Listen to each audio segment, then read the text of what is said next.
शोएब जमाई हमारे साथ जुड़ रहे हैं, उनको भी एक बार मैं इसमें जोड़ूं चर्चा में। शोएब जमाई, बहुत स्वागत है आपका।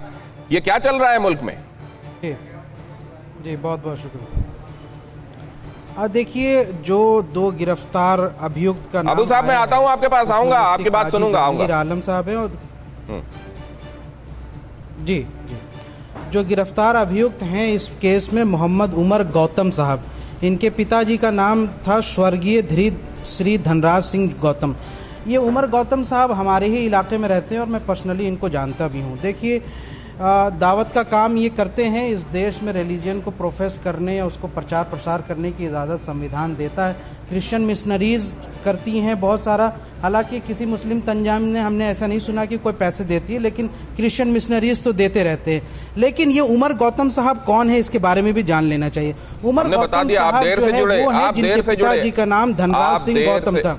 आप देर से जुड़े, अब जरा दिनेश गौतम की भी सुन लीजिए। आप उमर गौतम के बारे में हम बता चुके हैं, बता रहा हूँ। और सुनिए शोएब जमाई साहब, हम बता चुके हैं कि कैसे नासिर खान ने बहुत सेवा की इनकी और उनके प्रभाव में आके इन्होंने बदला, वो हम समझ चुके हैं। आप ये कह रहे हैं कि मुतासिर होकर इन्होंने धर्म बदला और उसी तरीके से ये दावत दे रहे थे लोगों को। जी, उमर गौतम साहब जो है तब धर्म बदले हैं जब बाबरी मस्जिद को जब शहीद किया गया था, और इनके फादर आरएसएस के बहुत स्टंट सपोर्टर थे। और जब इन्होंने इस्लाम से मुतासिर होकर के धर्म बदला तो इन्होंने भी दूसरे को प्रोफेस करना शुरू किया कि भाई मैं भी हिंदू था, लेकिन मैंने उसको हकीकत को जाना और इस्लाम से मुझे मोहब्बत हुई, मैं इस्लाम का चाहने वाला हूं। तुम भी यहाँ से ऐसा करो, ये संविधान इजाजत देता है। इन्होंने बदला था तो अब सुप्रीम कोर्ट के फैसले के बाद धर्म ये फिर से बदल लेते। मैं आता हूं आपके पास, लेकिन जरा मैं फिरोज बख्त अहमद साहब के पास जाना चाहता हूं। फिरोज बख्त अहमद साहब, ये क्या दावत के चलते कन्वर्जन हो रहा था? आ रहा हूं शोएब भाई, आ रहा हूं। देखिए दिनेश साहब, मैं दो तीन चीजें बड़ी क्लियर कर दूंगा और शोएब आ रहा हूं आपके मैं बहुत ही अदब के साथ अपने दोस्तों से मैं एहतराम के साथ कहना चाहूंगा कि बीच में इंटरफेयर बिल्कुल ना करें, ठीक है।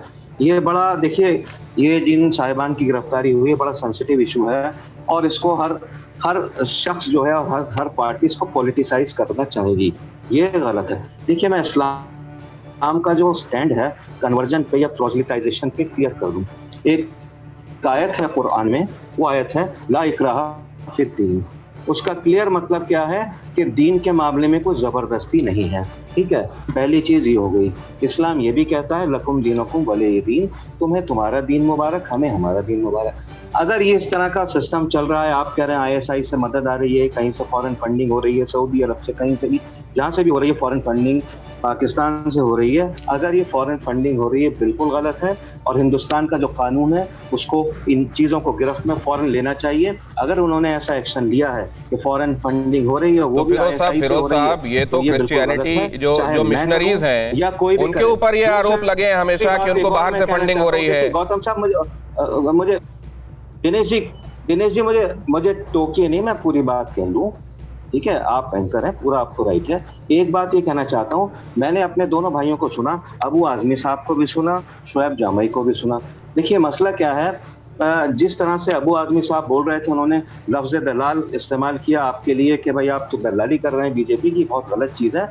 वो जिस पार्टी से ताल्लुक़ रखते हैं, असल में वो पार्टी यूपी में दलाली कर रही है, किसकी? अपने जो उनके आका हैं, अखिलेश उनके आका, और वो वहाँ पे हिंदू मुस्लिम जहर फैलाना चाहते हैं। उन्हें ये पता है कि यूपी के अंदर, मैं थोड़ा सा डाइवर्ट कर रहा हूँ, कि यूपी के अंदर जो वहाँ के चीफ मिनिस्टर हैं योगी जी, और under the centre Modi ji, बहुत अच्छा, खुदा का शुक्र है, राज चल रहा है। हिंदू मुस्लिम सिख ईसाई, they are living, they are jelling like sugar and milk, बहुत अच्छी तरह से मिलकर रह रहे हैं। लेकिन इस तरह के लोग जिनको गद्दी की आदत पड़ गई, चाहे वो कांग्रेसी नेता हो, चाहे वो सपा के नेता हो, चाहे वो बसपा के नेता हो, जब वो देखते हैं कि खामोशी से बहुत अच्छी तरह से राज चल रहा है, कोई हिंदू मुस्लिम राइट नहीं हो रहा है, तो अबू आजमी साहब जैसे लोग, ये जो ओवैसी बरादरान हैं जैसे लोग, और कुछ हद तक हमारे जो यंग ब्रदर हैं शोएब जामई साहब, इनको चाहिए कि मुल्क कौम में इनकी अहम पोजीशन है, लोग इनकी बात को सुनते हैं, समझते हैं, तो आग में घी ना डालें, आग के ऊपर ये पानी डालें, ये बहुत वक्त की अहम तरीन जरूरत है। और इस तरह का जहर उगलना, जिस तरह से अभी मैं अबू आजमी साहब को देख रहा था, और भी डिबेट्स में मैंने देखा,